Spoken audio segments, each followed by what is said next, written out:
Well, I like Lawrence's books very much, and especially the Science of Star Trek one. I guess I'm almost the exact opposite to each of, well, the two of you. I don't think that there's a life after death. I don't think there's a heaven or hell.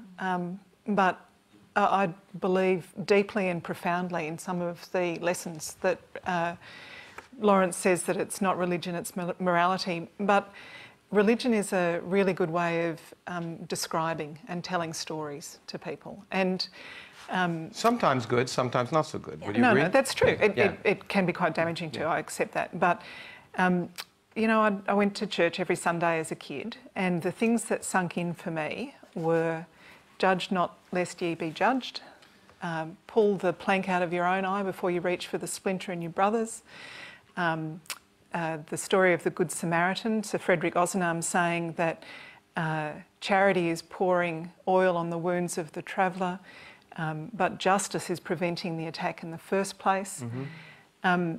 Actually, sitting there for an hour a week and thinking through the way you want to live your life is perhaps a bit of a luxury in a busy modern world. I agree completely with what you're saying, but the question is, I think it would be great to sit and have, you know, every Sunday talk about quantum mechanics too, but... Yeah. But, I would do that with you, Lawrence. In fact, I would it do may be that more with useful, you. but I think what you've illustrated is a really key point. Many people who call themselves religious in one way or another, what they do is they pick and choose the things that appeal to them, and they throw out the rest. And most of the rest is the real doctrine.